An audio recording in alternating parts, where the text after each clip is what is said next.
Sometimes the best way to learn is by simply enjoying a story. While you're getting lost in the adventure, your brain is quietly picking up grammar, vocabulary, and natural expressions, all without stress. That's the magic of stories.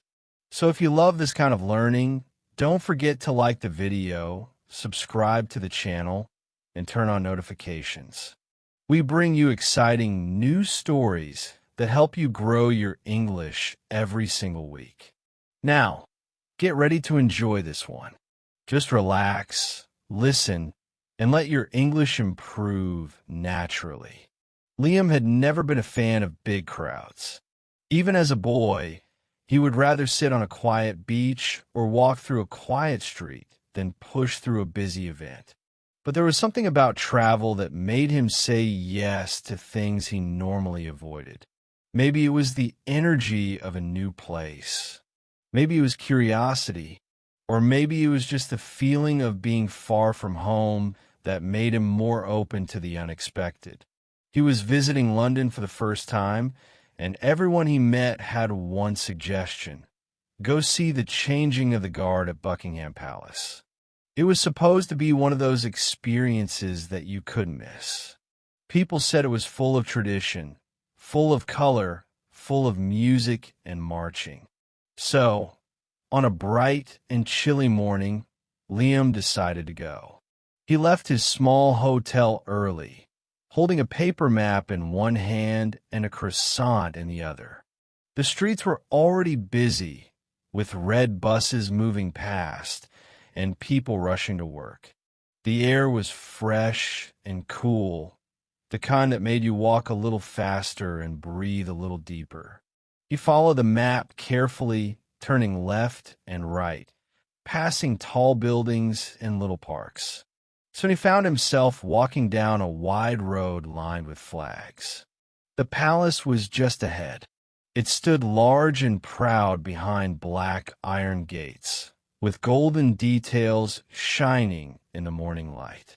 People were already gathering outside. Dozens of tourists stood along the gate, cameras in hand, trying to find the best view. Liam picked a spot near the center, not too far back, not too close. He stood there quietly, tried to blend in, watching the guards in their tall black hats stand perfectly still. At first, everything felt calm. A few voices here and there. A child laughing. The sound of pigeons flying by. But as time passed, more and more people arrived. The space began to shrink. What once felt open now felt packed. Liam looked to his left, then to his right. There were people pressed shoulder to shoulder, eyes up, phones out. Behind him, a group of tourists tried to push forward. In front of him, a family was lifting their kids onto their shoulders. The air began to feel warmer, thicker.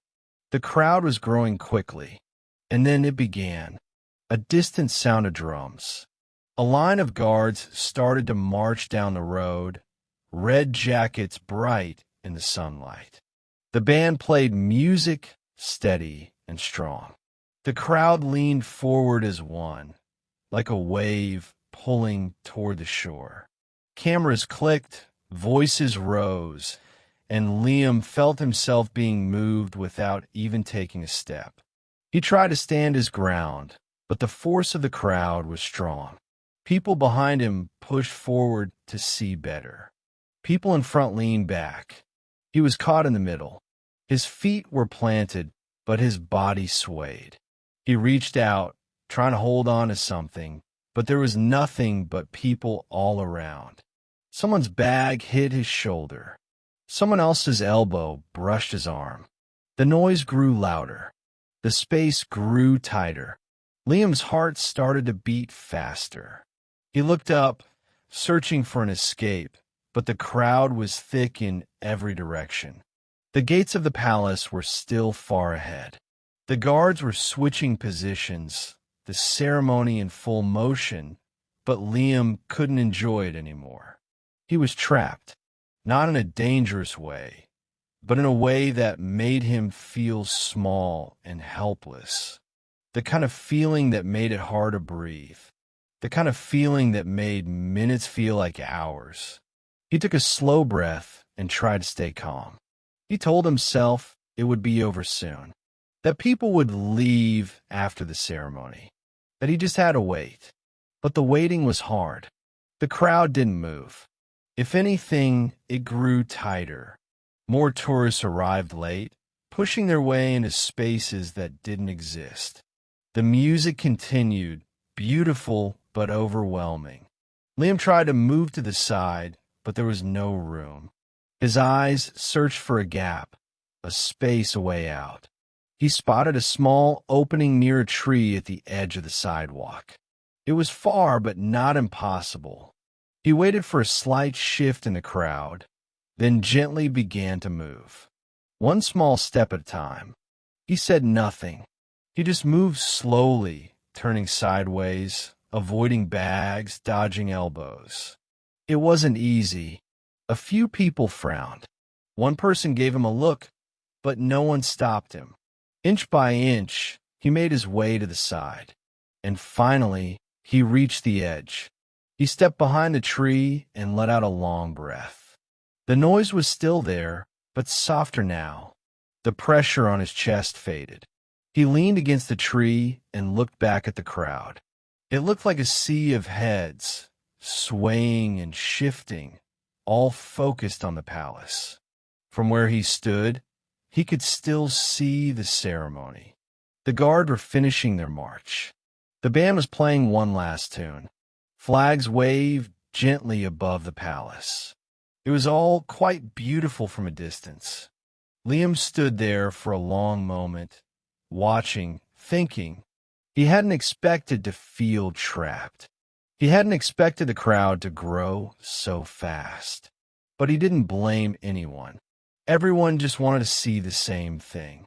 He stayed by the tree until the music stopped and the people began to move.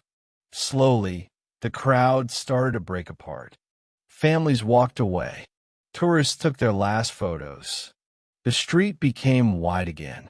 Liam walked back to the gate, not too close, just enough to take one clear photo. Then he smiled and turned away. As he walked back through the city, he thought about what had happened, about how sometimes even a quiet person can end up in a noisy situation, about how travel is full of surprises, some fun, some uncomfortable, but all part of the journey. That night, he wrote in his journal. He didn't focus on the crowd or the panic. He wrote about the music, the colors, the history. He wrote about the way the guards moved with such precision. And yes, he wrote about the tree, the small, quiet tree that became his escape. He would always remember the day he got trapped in a crowd. Not because it was scary, but because it reminded him to be aware, to be patient, and to always trust his instincts. He also learned something else. Just because something is popular doesn't mean you have to be right in the middle of it. Sometimes the best view is from the side. Sometimes the best memories come from unexpected moments. And sometimes the best part of the story is the part where you find a way to breathe again. Liam continued his trip through London with more caution, but also with more confidence. He visited smaller museums, quiet gardens, and peaceful bookstores. He still explored, still took chances, but he listened to himself more. And every time he walked past a large crowd, he smiled a little, because he knew what it felt like, and he knew he had made it through. You just followed Liam through a crowded London morning, and guess what? You were also learning English the whole time, without even trying. You picked up useful sentence patterns, natural expressions, and real vocabulary that will help you sound more fluent. That's the beauty of stories. They teach you without pressure. You don't have to memorize boring lists. You just have to keep listening. So if this story helped you, let us know. Like this video, subscribe to the channel, and make sure you hit the bell for more amazing content. Now tell us in the comments, have you ever felt trapped in a crowd during your travels? What did you do? We'd love to hear your experience. Keep listening, keep learning, and keep growing your English one story at a time.